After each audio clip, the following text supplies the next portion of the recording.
Le rituel du ballet, mythe ou réalité, un DJ a été soumis à ces rituels après une accusation de vol. La rédaction de RTI2 s'est penchée sur ce rite pour le comprendre. Et puis la grippe aviaire refait surface en France, dans les Landes.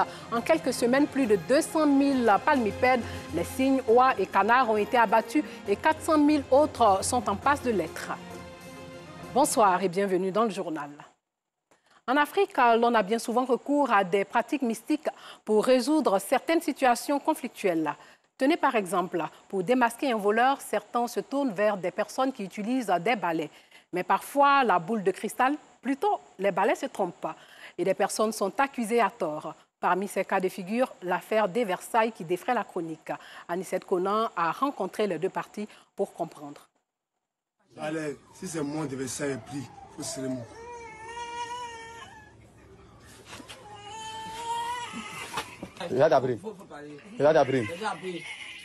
La vidéo est devenue très vite virale sur les réseaux sociaux et l'affaire défraie la chronique à Abidjan. Un accusé à l'épreuve du balai de vérité qui, nonobstant le verdict du balai, clame son innocence.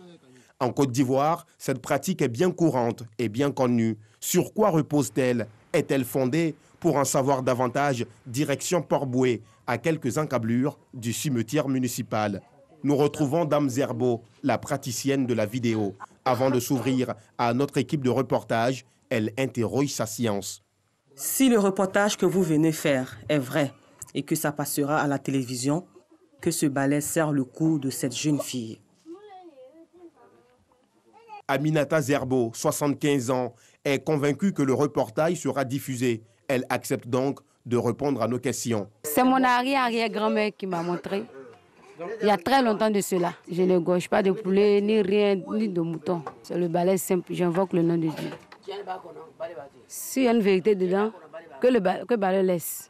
Démasquer les voleurs, les cas d'infidélité dans le foyer, les accusations gratuites et autres faits du genre est le quotidien de la septuagénaire depuis plus d'un demi-siècle. Et pour bénéficier de ces services, il faut débourser entre 5 000 et 7 000 francs CFA. Tout allait bien pour elle jusqu'à ce jour où sa technique est remise en cause. Je ne crois pas, c'est leur affaire. Ce n'est pas ma affaire, c'est leur affaire. Si tu viens dire il y a quelqu'un qui a trompé toi, ouais, quelqu'un t'a fait toi mon vieux, juste en fait, s'il a trompé la personne, dit s'il ne croit pas là, il ne peut pas dire avec son affaire. Il y avait un monsieur qui avait envoyé sa fille en disant que sa servante a volé son 3 millions. Et devant moi, j'étais assise là. Quand ils sont venus, ça a attrapé maintenant sa fille. Moi-même, j'ai appelé la fille pour dire, est-ce que c'est vrai? Elle dit oui. J'ai pris, dis à ton papa que tu as pris. Mais au moment qu'elle mettait le balai, ça serrait le cou de la fille. Ses yeux même sont... Moi-même, j'ai eu peur. J'ai dit, mais dis la vérité. Après, quand le balai l'a laissé, elle dit oui, c'est moi. Nous retrouvons l'accusé sur son lieu de travail à Koumassi. Didier de Versailles, de son vrai nom, Blanchard Kakou, est catégorique. Il n'est pas l'auteur du vol de 50 000 francs CFA survenu dans la cave.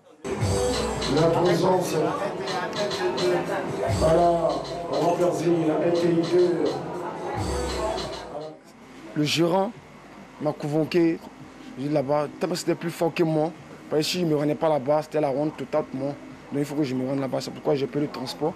Puis on est allé, et puis on est allé, cela s'est passé, le balai m'a serré, mais je croyais en moi que quoi, c'était pas moi. Jusqu'en 2 fois, je croyais que c'était pas moi. Jusqu'en on t'appelait. Bon, les gens commencent à se moquer, ça se moquait. Moi, j'étais trop tranquille. J'ai toujours dit à Dieu que Dieu fait mon part là. Je n'ai jamais pris les 50 000, jamais. Ça fait 4 ans que je suis ici. Si j'ai besoin de l'argent, je venais que voir mon boss. Il va me donner l'argent. Je n'ai pas fait ça. De cette expérience, l'infortuné tire des leçons. Tu m'as montré que là, l'avion, c'est jamais. Il faut attendre à tout. Il y a des innocents qui vivent à la Maca là-bas, mais ils sont innocents. Je n'ai pas fait une semaine sans gagner 100 000. Donc j'étais tellement convaincu de moi, quoi. Voilà. Puis Dieu a fait le palabre. Je pleurais le matin et le soir, je riais. C'est la grâce de Dieu. Le balai de la vérité dit-il toujours la vérité? Doit-on se fier à son verdict? Des questions qui divisent les Abidjanais. Moi, j'y crois. Parce que j'ai déjà participé à ces genres de trucs-là. J'étais là et puis j'ai vu le balai même attraper le cou de la personne, juste à ce que cette personne a pleuré. J'y crois pas. Je sais que ça existe parce qu'on est en Afrique, mais j'y crois pas. C'est d'être méchant de la part de l'homme noir, quoi. En tout cas, vraiment, la prochaine fois, qu'ils restent en famille, quoi. Sinon, vraiment, moi, je ne crois pas ça. Je crois à ce que le balai puisse attraper le coup de quelqu'un pour une histoire de dire s'il a pris des objets ou pas. Sur la toile, les témoignages fusent, se recoupent ou se contredisent autour d'une pratique africaine ancestrale qui, visiblement, ne fait pas l'unanimité. Pour l'heure, Didier de Versailles tire les lauriers d'une situation qui aurait pu tourner au drame.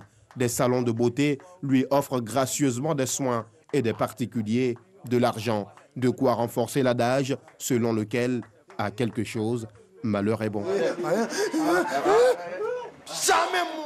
Autre chose à présent, lors de la désignation du président des boulangers de Côte d'Ivoire, la question de la présumée augmentation du prix du pain a été évoquée. Les boulangers ont démenti une quelconque hausse du prix de la baguette de pain.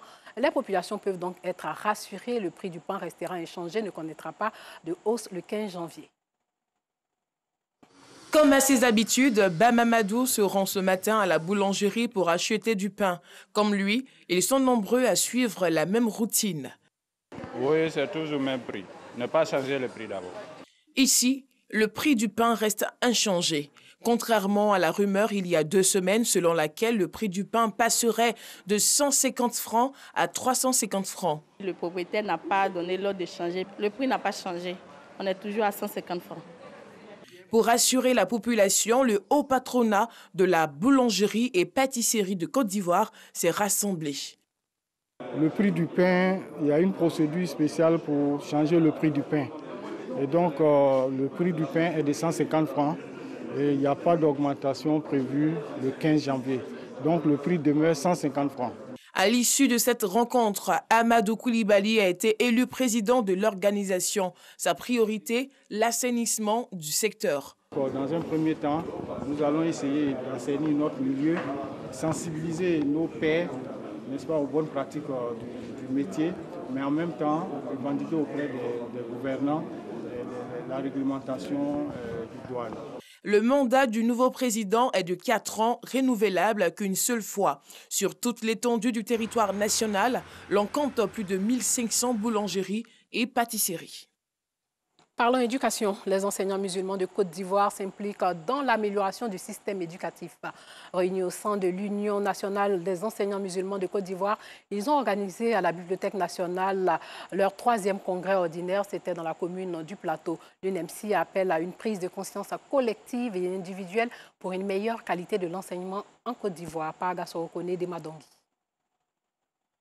Contribution de l'UNMC à l'amélioration du système éducatif ivoirien. Cette problématique était au centre d'un panel organisé par l'Union nationale des enseignants musulmans de Côte d'Ivoire, UNMC. Ce panel, qui s'est tenu à la Bibliothèque nationale au Plateau, à l'occasion du 3e congrès ordinaire de l'UNMC, vise à dépeindre les maux qui minent le système éducatif ivoirien. Les responsables de cette union, à cette occasion, ont appelé de tous leurs vœux à une prise de conscience collective et individuelle quant à la qualité de l'enseignement en Côte d'Ivoire. Nous, l'enseignant doit être lui-même un exemple parce que nos élèves et étudiants ont souvent tendance à copier sur nous.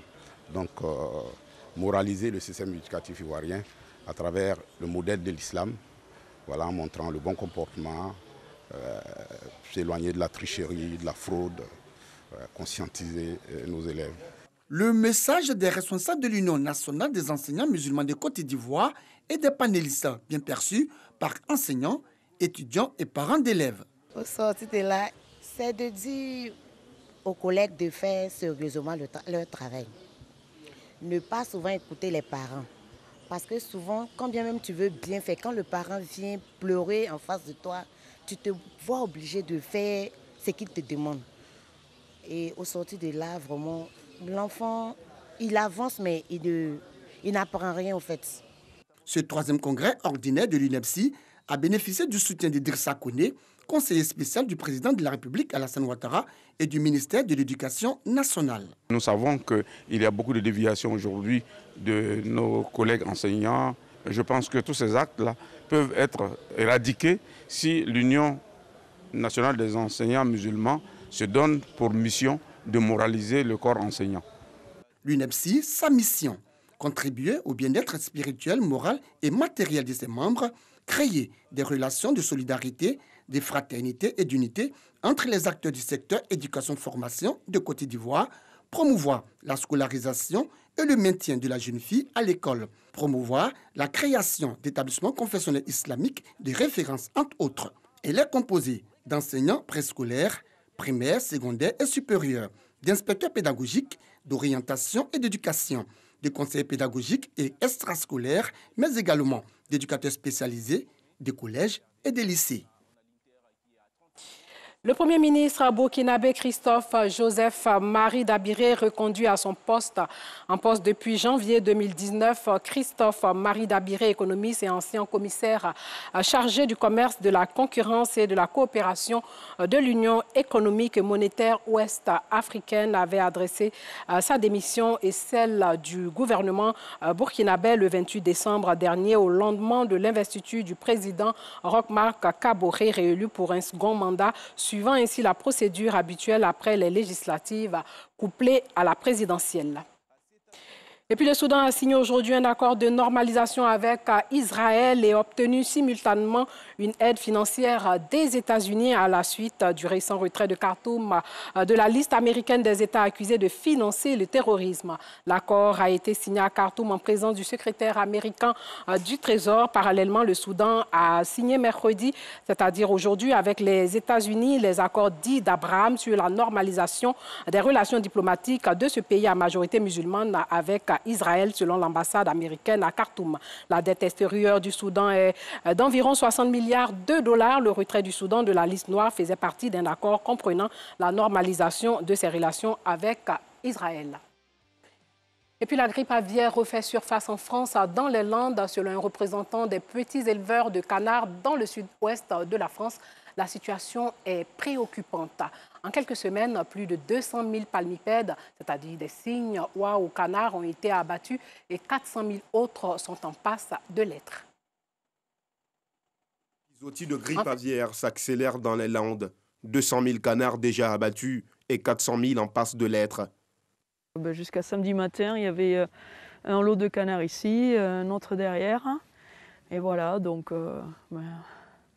on ouvre la porte, on charge les canards, on les amène au camion et puis on charge les cages. Et le camion s'en va avec notre revenu. Voilà. Le virus est véhiculé par des oiseaux migrateurs et touche surtout les élevages de plein air, mais pas seulement. La claustration devait être le miracle pour résister au virus aviaire. On a vu que c'était justement dans ces bâtiments que quand ça a explosé, c'était terrible. Parce que non seulement on a claustré, mais on a mis de grandes quantités en claustration. C'est surtout ça, c'est la densité qui a piégé tout le monde, quoi. Les Landes produisent plus de 8 millions de canards par an. C'est environ un tiers de la production nationale. La situation est très préoccupante, tout simplement parce qu'on est passé à des nombreux foyers, des abattages qui sont quotidiens, intenses, et des éleveurs qui se retrouvent sans canards du jour au lendemain, sans revenus.